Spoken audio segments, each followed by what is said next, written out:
आरोप प्रत्यारोप का दौर सरकार और विपक्ष में लगातार जारी है, लेकिन समाधान किसानों के साथ सरकार का कैसे निकले, ये अपने आप में बड़ा सवाल बना हुआ है। इसी को लेकर दंगल में लगातार चर्चा जारी है। सीधे ओम प्रकाश धनखड़ जी, अब मैं आपका रुख करते हुए, अभी अभी तमाम मेहमानों की ओर से यही कहा गया कि एमएसपी को लेकर अगर उसको कानूनी अमली जामा पहना देगी सरकार तो आधी मांगे तो ऐसे ही पूरी हो जाएंगी। जब मुझे कोई ग्राहक नहीं मिलेगा तो मैं कहां जाऊंगा?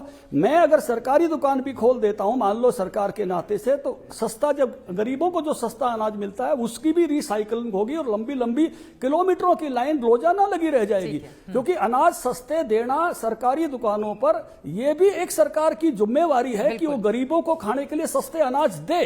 तो उस नाते से 2 रुपए किलो तक के भाव पर ये चीजें मिलती हैं, तो उसकी रिसाइकलिंग का क्या बनेगा? वो फिर उसकी क्या स्थिति बनेगी कि वो जब मेन भाव जब 18-19 रुपए किलो का गेहूं का और धान का है, और जब बाजार में 2 रुपए 3 रुपए किलो चावल जो है दिया जाता है बहुत बड़ी आबादी को 78 करोड़ क्विंटल खरीद कर और फिर उसकी रिसाइकलिंग में से वो फिर कहां पहुंचेंगे? बहुत सारी, ये मेरे साथी बैठे हैं, ये केवल पॉलिटिकल बातें इधर से उधर अपने अपने पक्ष रख रहे हैं और पक्ष भी बदलते रहते हैं। आपने कांग्रेस के पक्ष को बदलते हुए देखा, आपने आप पार्टी के पक्ष को बदलते हुए देखा, तो ये, लेकिन उसकी कोई व्यावहारिक बातें ये नहीं जानते हैं। कानून बना सकते तो मंडी का टाइम नहीं बढ़ा सकते कि मंडी तब तक खुली रहेगी जब तक किसान की पूरी बिक्री नहीं हो जाएगी। तो इसमें दिक्कत क्या है? कोई दिक्कत नहीं है।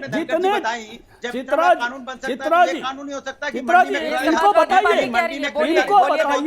इनको एफसीआई तब तक खरीदती रहेगी जब तक कि किसान का पूरा धान नहीं खरीद लिया जाएगा। इनको बताइए, जब तक अनाज, इनको ये बताइए, जब तक किसान अनाज लेके आता है तब तक खरीद होती है। 1 महीना 1.5 महीना मंडी खुली रहती है, उस समय खरीद होती है सारी, इनको जानकारी नहीं है। उस समय एक दाना भी खरीदा जाता है। 10 राज्यों से गेहूं की खरीद होती है, 23 राज्यों से धान की खरीद होती है। जानकारी इनको कुछ है नहीं। केवल बैठकर यहाँ बैठकर केवल अपना पक्ष करना, केवल पॉलिटिकल बातें मारना, व्यावहारिकता की जानकारी इन लोगों को नहीं है। आप कम से कम जो एग्रीकल्चर सेक्टर के जानने वाले लोग हैं, उसके आंकड़े डाटा जानने वाले लोग हैं, उसकी व्यावहारिक समस्याओं को जानने वाले लोग हैं, वो नहीं है। ये केवल और केवल इमोशनल बातें करके किसान भाइयों को केवल और केवल इमोशनल बातें करके ये इमोशनल आंसू बहाने वाले लोग हैं। कुछ भी जानकारी नहीं है उनको। ये बिना जानकारी वाले लोग यहाँ बैठकर बात करते हैं। मुझे लगता है कि धनखड़ जी ने आज तक को ब्रेकिंग न्यूज दी है। इनको टप्पा पूछ लीजिए, इनको बेसिवारी पूछ लीजिए, किसानों से गोलियों को भूनने वाले लोग हैं। नहीं होगा। हाँ। ये ब्रेकिंग न्यूज है जो धनखड़ जी ने दी है अभी, कि इसमें व्यावहारिक दिक्कत है और हम इसको लागू नहीं करेंगे। मैं पूरी तरह से आज तक को चैलेंज करता हूं, एक भी बयान कांग्रेस के लीडर का बताइए, राहुल गांधी जी का बताइए, जिसमें यह कहा गया हो कि हम एमएसपी प्राइवेट प्लेयर्स पे लागू नहीं करेंगे। मैं मोदी जी का बयान बताता हूं। मोदी जी जब स्वयं एसेंशियल कमोडिटीज एक्ट के कमेटी के चेयरमैन थे, तो भाषण शायद आज तक अगर दिखा दे तो मेरे सारे दुख दर्द दूर हो जाएंगे। उन्होंने स्वयं कहा था कि एमएसपी को कानूनी अमली जामा पहनाना जरूरी है।